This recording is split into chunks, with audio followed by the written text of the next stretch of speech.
السلام علیکم ناظرین سامعین، آج ہم مولا علی علیہ الصلوۃ والسلام اور حضرت فاطمہ الزہرا علیہ السلام کے نکاح کے دوسرے حصے کے بارے میں بات کریں گے کہ جب ان کے نکاح میں 1,40,000 فرشتوں نے شرکت کی۔ جب رسول خدا صلی اللہ علیہ وآلہ وسلم نے مولا علی علیہ السلام اور حضرت فاطمہ سلام علیہا کی شادی کا اعلان فرمایا تو نہایت ہی سادہ وسائل کے ساتھ تیاریاں شروع ہوئیں۔ کھانا سادہ تھا اور انتظام دوسری شاندار تقریبات کی مقابل میں بہت محدود تھا۔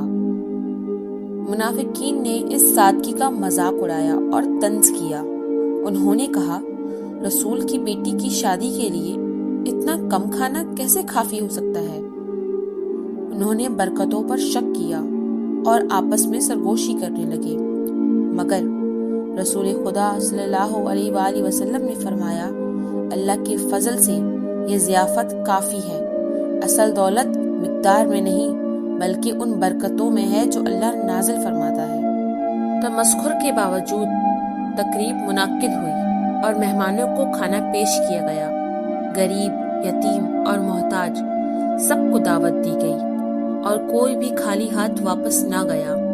رسول خدا صلی اللہ علیہ وآلہ وسلم نے خود یقین بنایا کہ ہر شخص کی ضرورت پوری ہو۔ یہ واقعہ ہمیں یہ سکھاتا ہے کہ اگرچہ منافقین نے اس موقع کو حقیر دیکھنے کی کوشش کی، لیکن اللہ کی برکتوں نے اس تقریب کو ان کے تصور سے کہیں زیادہ عظیم بنا دیا۔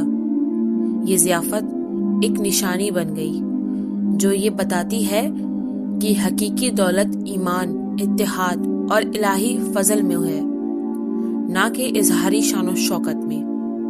اس قصے کا ذکر روایتی بیانات میں ملتا ہے اور بحر الانوار جیسی کتابوں میں درج ہے۔ اسی لمحے 2 فرشتے نازل ہوئے اور ہر ایک کے ساتھ 70,000 فرشتے تھے۔ وہ جنتی تحفے اور برکتیں لے کر آئے تھے اور اس جگہ کو جنت کے باغوں کے جواہر اور نور سے بھر دیا۔ اتنی عظیم تعداد میں فرشتوں کی موجودگی نے اس مقدس رشتے کی عظمت اور تقدس کو واضح کر دیا۔ یہ معجزہ نما سخاوت اور فرشتوں کی حاضری بحر الانوار اور دوسری مجموعات میں بیان ہوئی ہے، جہاں برکت والی شادی کی تقریبات کا ذکر ملتا ہے۔ دلہن فاطمہ سلام علیہا کو دنیاوی سونا اور زیور سے نہیں بلکہ اس سے کہیں بڑھ کر نعمت سے آراستہ کیا گیا۔ وہ لباس جو انہوں نے پہنا آسمانی نور سے بنا ہوا تھا، نہایت پاک، روشن اور ایسی خوشبو سے بھرپور جسے الفاظ میں بیان کرنا مشکل ہے۔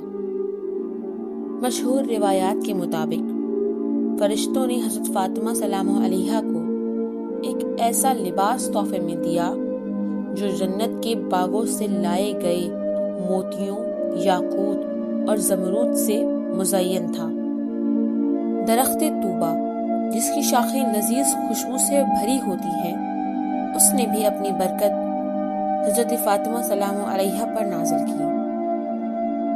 جب حضرت فاطمہ الزہرا سلام علیہا اپنے عروسی لباس میں جلوہ گر ہوئیں تو پوری محفل نے محسوس کیا جیسے جنت کی ایک کرن زمین پر اتر آئی ہو۔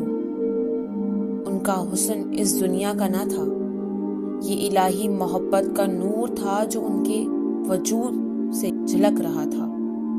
یہ واقعہ کتاب الکافی اور العملی میں ذکر ہوا ہے، جہاں شادی کے دن حضرت فاطمہ سلام علیہا کو عطا ہونے والے آسمانی تحفوں کا بیان ملتا ہے۔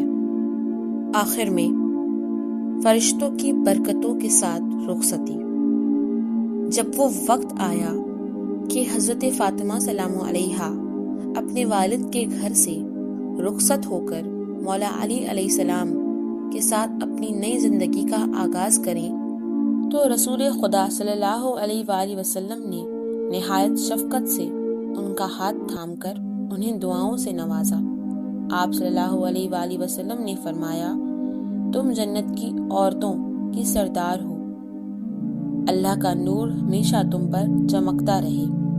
جب وہ رخصت ہوئی تو ہزاروں فرشتے نازل ہوئے، تسبیح اور نغمہ میں مشغول اور برکتوں کی بارش کرتے ہوئے۔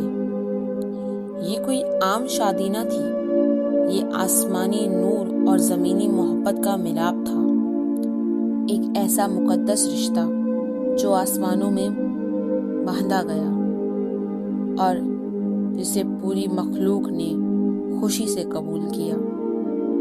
یہ محبت کی داستان صرف شادی کے دن تک محدود نہ رہی۔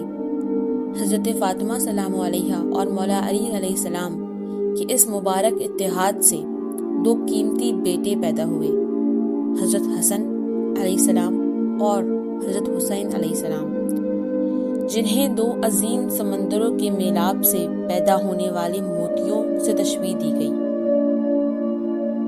یہ تشبیہ ان کی روحانی عظمت، پاکیزگی اور بے مثال شرافت کو ظاہر کرتی ہے۔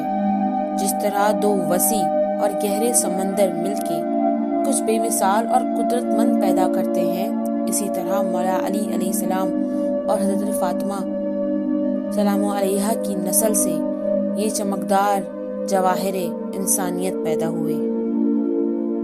رسول خدا صلی اللہ علیہ وآلہ وسلم اکثر فرمایا کرتے تھے کہ یہ دونوں میری آنکھوں کا نور اور میرے دل کا چین ہیں، اللہ کی طرف سے بھیجے گئے تحفے جو دنیا کے لیے ہدایت اور رحمت بنے۔